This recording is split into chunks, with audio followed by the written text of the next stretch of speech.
Corona virus से उत्पन्न स्थिति से निपटने के लिए दिल्ली सरकार सभी उचित कदम उठा रही है।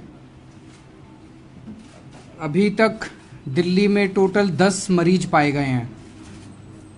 उन 10 में से एक की अनफॉर्चुनेटली मौत हो गई थी।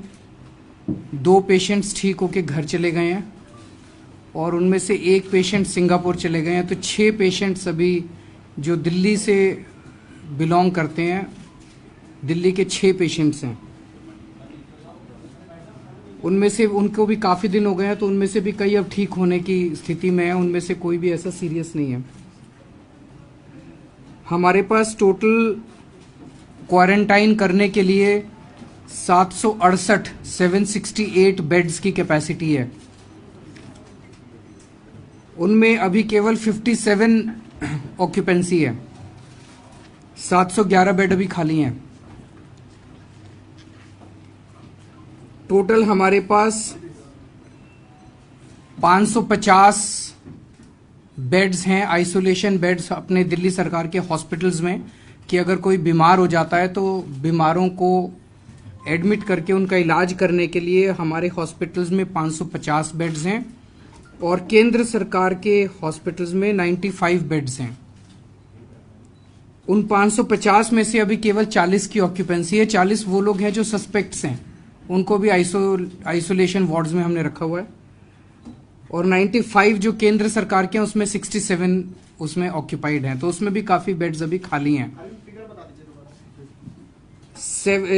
क्वारंटाइन जो बेड्स हैं, क्वारंटाइन करने के लिए, जैसे बाहर से जो लोग आते हैं फ्लाइट्स में, उनमें जो लोगों को क्वारंटाइन करना पड़ता है उनको फिर हम अलग अलग जगह ले जाते हैं।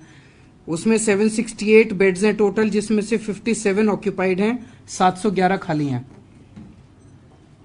हमारे हॉस्पिटल्स के अंदर 550 बेड्स हैं, अगर बीमार पड़ते हैं लोग, उन बीमारों का इलाज करने के लिए। ये क्वारंटाइन के लिए नहीं है, बीमारों का इलाज करने के लिए है। 550 बेड्स हैं, जिसमें 40 की ऑक्यूपेंसी है, 40 सस्पेक्ट्स हैं, उनकी ऑक्यूपेंसी है। और केंद्र सरकार के 95 बेड्स हैं, जिसमें से 67 की ऑक्यूपेंसी है। आज कुछ निर्णय लिए गए हैं, वो उनकी मैं आपको जानकारी दे देता हूं। एक तो दिल्ली के सारे रेस्टोरेंट्स बंद किए जा रहे हैं। इसमें वहीं रेस्टोरेंट के ऊपर बैठ के खाना वर्जित किया जा रहा है, लेकिन टेक अवे, अगर आप कई लोग हैं जो केवल रेस्टोरेंट पे निर्भर करते हैं अपने खाने पीने के लिए, तो टेक अवे या होम डिलीवरी जो है वो बंद नहीं की जा रही है, लेकिन रेस्टोरेंट के ऊपर बैठ के खाना बंद किया जा रहा है। उसी तरह से आज एजुकेशनल इंस्टीट्यूट्स जितने थे, ITIs, polytechnic, universities, colleges, schools, वो सभी बंद कर दिए गए हैं। ये सब 31 मार्च तक के लिए है जो मैं कह रहा हूँ। ये सब बंद कर दिए गए हैं और इनका टीचिंग और नॉन टीचिंग स्टाफ वो अब अपने अपने इंस्टीट्यूट्स में नहीं आएगा, वो घर से ही काम करेगा। इसके अलावा जिन लोगों को क्वारंटाइन किया जा रहा है एयरपोर्ट्स के ऊपर, क्वारंटाइन, उनको सेल्फ क्वारंटाइन के लिए कहा जा रहा है कि अपने घर जाके अब आप अलग कमरे में रहिए, उनके ऊपर स्टैंपिंग करनी शुरू कर दी है उनके, क्योंकि कई देखने में मामले आए कि वो लोग भाग जाते हैं या वो लोग क्वारंटाइन नहीं कर रहे, तो ये स्टैंप उनके हाथ पे लगाई जा रही है। पब्लिक प्लेस में अगर किसी को भी स्टैंप लगा हुआ व्यक्ति दिखाई दे तो उसको तुरंत अपने घर वापस जाने को कहा जाए। और उस ऐसे लोगों को हम कहना चाहते हैं कि आप दूसरों को भी बीमारी फैला सकते हैं। आपको अगर क्वारंटाइन करने के लिए कहा गया है तो आप क्वारंटाइन रहिए। ये बहुत खतरनाक बीमारी है जिससे सारी दुनिया परेशान है, और अगर आप ऐसा नहीं करेंगे तो फिर सरकार को के पास कोई ऑप्शन नहीं बचेगा, फिर हमें सख्त कदम उठाने पड़ेंगे और हो सकता है आपको गिरफ्तार करना पड़े, हो सकता है आपके खिलाफ FIR करनी पड़े।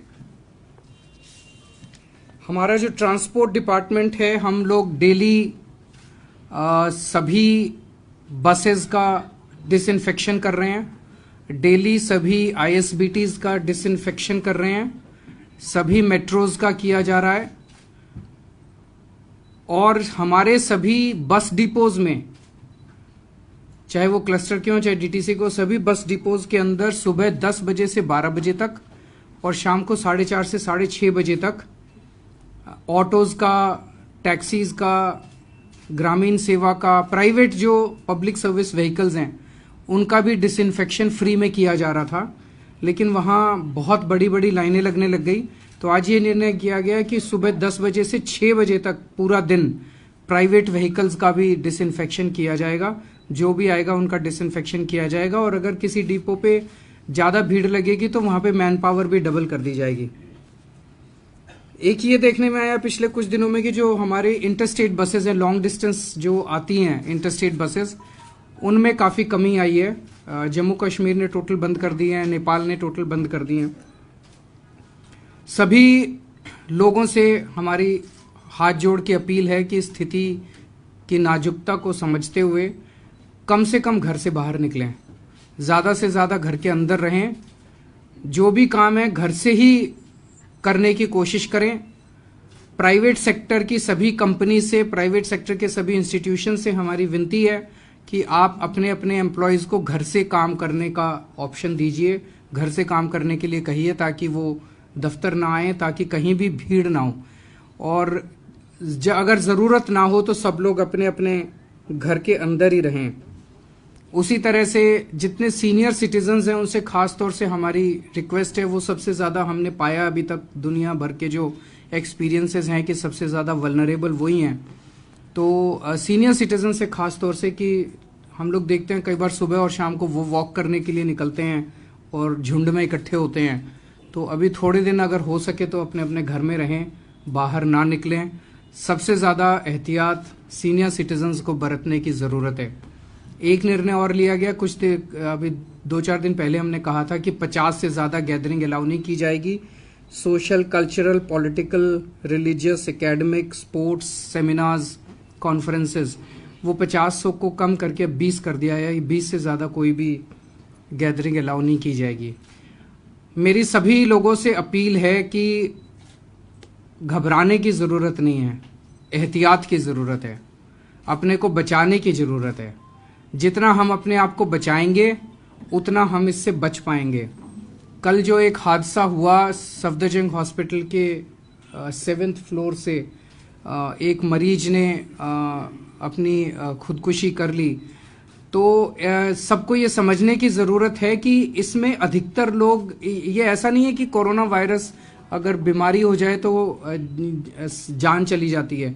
अधिकतर लोग बच जाते हैं, अधिकतर लोग बच रहे हैं। जो वल्नरेबल कुछ सेक्शन है जो जिनके लिए ये घातक सिद्ध होता है, तो डरने की ज़रूरत नहीं है, अपने आप को बचाने की ज़रूरत है। तो एक तो अपने आप को बचाने की ज़रूरत है और बाई चांस अगर हम कैरियर हैं तो दूसरों को ना हो, इसकी एहतियात बरतने की ज़रूरत है। ये ज़्यादा से ज़्यादा सब लोग एहतियात बरतें और जब सब लोग स्वस्थ रहें, ऐसी हमारी कामना है। सर, ये आप कह रहे हैं कि ये एयर टू एयर नहीं फैलता है, लेकिन क्या कारण आपको लगता है कि रेगुलेटर स्टिक करने के बाद भी बढ़ता चला जा रहा है? क्या वजह मानते हैं आप? जब मैं, आपको पता है ये कैसे फैलता है, जैसे मैंने पिछली बार भी बताया था कि ये 2 तरह से फैलता है बस। एक है कि अगर मैं बीमार हूँ, मैंने खांसा या मैंने छींका, तो जो वो है, जो थूक है, उसके जो कण हैं, वो अगर आपके ऊपर आके सीधे गिर गए तो आपको हो सकता है आपके मुंह पे, आपकी नाक पे, आंख, नाक और मुंह, इन 3 के जरिए ये शरीर के अंदर एंटर करता है। अगर आपके उस पे आके गिर गए और आपके अंदर एंटर कर गए तब ये हो सकता है। एक तो तरीका ये है कि डायरेक्टली, इसीलिए कहा जाता है कि 1 मीटर की दूरी बनाए रखें ताकि अगर कोई भी बाई चांस खांसता है या छींकता है सीधे आपके ऊपर नहीं गिरेगा। दूसरा है, मैंने आपको, मैं बीमार हूं और मेरे को खांसी आई, मैंने मुंह के आगे हाथ रख लिया और आपसे हाथ मिला लिया, तो आपके हाथ पे आ गया और आपने अपना हाथ अपने यहाँ पे खुजली हुई आपने मुंह पे ले गए, यहाँ पे खुजली हुई आप अपनी नाक पे ले गए, ये आपके अंदर एंटर कर जाएगा। एक और, अगर मैंने थूका या खांसा और वो इस सरफेस पे गिर गया, इस सरफेस के ऊपर दूसरे आदमी ने हाथ रख दिया और वो उसने मुंह या नाक या कान पे रख दिया, तो ये इस तरह से फैलता है और इस तरह से तेजी से फैल रहा है। इसकी दिक्कत दो हैं। एक तो ये कि हार्ड सरफेस के ऊपर जब ये थूक गिरता है 48 घंटे तक इसका वायरस जिंदा रहता है और अगर सॉफ्ट टिश्यू वगैरह के ऊपर गिरता है तो बताते हैं कि 6 या 7 दिन तक ये जिंदा रहता है। और दूसरी है कि अगर आपको हो जाए तो 14 दिन तक आपको पता ही नहीं चलता कि आपको हो गया, और आप इस दौरान इतना ज्यादा घूमते हैं, नॉर्मल जिंदगी जीते हैं, कितने और लोगों को आप कर देते हैं आपको भी पता नहीं चलता है। एक सवाल है कि केंद्रीय स्वास्थ्य मंत्रालय की प्रेस कॉन्फ्रेंस चल रही है, उन्होंने कहा है कि बस, मेट्रो, रेलवे, इनके फेरे कम किए जाए, तो बस क्या एक्चुअली ये हमने अभी डिस्कस किया था, क्योंकि अगर इनके फेरे कम करेंगे तो जो बचेंगे उसमें भीड़ ज्यादा हो जाएगी। हम ये चाहते हैं कि इसको फ्रीक्वेंसी को हम कम ना करें, लोग कम ट्रैवल करना चालू करें। Sir, I have a question. Sir, regarding weekly markets, you've obviously decided they'll remain open, considering that essential supplies have to continue, and also malls. But what are the precautions you're taking so that they are safe? And also, what are you doing for the class of people who do not have the option of working from home, like the working class, who will have to stay at home if they have to save themselves? But if they don't get out of their houses, they cannot eat. So, is the government thinking of doing something about them also? हम भी इस बारे में काफी चिंतित हैं, specially जो daily veg labours हैं, जो गरीब तबका है, जो रोज कमा के रोज खाता है। अभी ये कुछ दिन तक ऑब्जर्व कर रहे हैं कि क्या कर सकते हैं। कुछ दिन के अंदर कुछ लोग कह रहे थे कि गर्मी आ जाएगी, तो अभी इसका कोई रिसर्च का वो नहीं है, गर्मी आ जाएगी तो वायरस कम होगा। Let's see how it roles out in the next few days. उसके बाद अगर कुछ भी रिलीफ देने की जरूरत होगी तो हम जरूर कदम उठाएंगे। एक पैनिक देखा जा रहा है दिल्ली में, अलग-अलग स्तर पर रिटेल में लोग राशन हफ्ते 10 दिन का 15 दिन का जमा कर रहे हैं, उनको डर लग रहा है कि कहीं दुकानें बंद ना हो जाए। हाँ, मेरे सबसे यही विनती है कि आप इस तरह से पैनिक मत क्रिएट कीजिए, पैनिक बाइंग मत कीजिए, उससे कोई फायदा नहीं है और घबराने की जरूरत नहीं है। अभी तक पूरे देश ने मिलके, केंद्र सरकार, सभी राज्य सरकारें और देश की जनता ने, सब लोगों ने मिलके काफी अच्छा काम किया है और हम लोग इसको कंटेनमेंट की स्टेज पे ही रख पाए हैं। अभी तक ये कम्युनिटी स्प्रेडिंग इसकी शुरू नहीं हुई है और अगर हम इसी तरह से चौकन्ने रहें तो शायद हम इस विपदा से पार पा सकते हैं। क्या धार्मिक स्थलों से भी आप अपील करेंगे, क्योंकि बंगला साहिब और हनुमान मंदिर में काफी सारे लोग आते हैं, इसके साथ 50 से आपने जो 20 का फिगर कर दिया है, क्या शाहीन बाग इसका कारण है? क्यों अलग से शाहीन बाग वालों से आप अपील नहीं करते? वो लोग अभी भी बैठे हुए हैं, डर वहां पे भी बना हुआ है। तो सभी लोगों से अपील है, सभी लोगों से अपील है कि कहीं भी गैदर मत हो, कोई भी गैदरिंग, किसी भी तरह की गैदरिंग नहीं होनी चाहिए, चाहे वो रिलीजियस हो, चाहे वो पॉलिटिकल हो, चाहे वो सोशल हो, चाहे कल्चरल हो। ज्यादा भीड़ होती है, जैसे आरटीओ ऑफिस है, एसडीएम्स के ऑफिस है, तमाम तरह के सर्टिफिकेट्स बनते हैं, बड़ी संख्या में लोग वहां मॉर्निंग में आते हैं, तो पब्लिक उसके ऊपर कल इस पे निर्णय लिया जा रहा है, इसकी डिटेल्स कल हम आपको बता देंगे। जो भी एसेंशियल पब्लिक सर्विसेज हैं उनको अलाउ किया जाएगा, नॉन एसेंशियल पब्लिक सर्विसेज को कल से डिसअलाउ कर देंगे, लेकिन उसकी डिटेल्स वर्कआउट हो रही हैं तो वो कल आपको उसकी डिटेल्स देंगे। आप बजट सेशन शुरू हो रहा है, उसके लिए क्या कर रहे हैं सर? बजट तो पास करना ही पड़ेगा, तनख्वाहें बंद हो जाएंगी। दिल्ली गवर्नमेंट फंडेड जो यूनिवर्सिटीज हैं या जो कॉलेजेस हैं, उनके टीचर्स और प्रिंसिपल्स को पैसे नहीं मिले, क्या आप कंसिडरेट करेंगे? Even if now that there is a general body की जो डिस्कशन हो रही है, अब तो मिल ही जाएंगे, जनरल बॉडी बन रही है, अब तो जो नहीं बन रही है या नहीं, सब बन गई है, मुझे बताया गया। मुझे डिटेल्स नहीं पता, पर मुझे बताया गया था कि नहीं मिल रही है, will you take it as a considerate ground and make them the payment? अब तो सबकी बन रही है तो तनख्वाहें मिल जाएंगी, अब चिंता मत कीजिए। शाहीन बाग के लोगों ने कहा कि अगर मुख्यमंत्री जी यहाँ कर अपील करेंगे, हमें कोई आश्वासन दे तो हम उठने को तैयार हैं। किसने कहा आपको? शाहीन बाग के लोगों ने, मेरी खुद बात हुई, वहाँ पे गया था सर। मेरे हाथ में तो कुछ भी नहीं है। अप्रोच कर रहे हैं सर, वो इस बात में क्या बात है वहाँ पर? दो चीजें, एक तो ये कि क्वारंटाइन से क्या कुछ लोग दिल्ली में भी ऐसे हैं जो भागे हैं, जो एस्केप किया है, कुछ उसका नंबर है? और सेकेंडली, दिल्ली में शायद कोई नहीं है, दिल्ली में कोई नहीं है। और मैं सबसे हाथ जोड़ के विनती करना चाहता हूं कि देखिए, ये सबकी सेहत का मामला है, पूरे देश का मामला है। अभी तक हम सब लोगों ने बड़ी जिम्मेदारी के साथ काम किया है, तो जिनको क्वारंटाइन करने के लिए कहा जाए वो अच्छे से अपने घर में 14 दिन क्वारंटाइन करें, बाहर ना निकलें। लेकिन अगर जरूरत पड़ी तो सख्ती भी उठाएंगे हैं।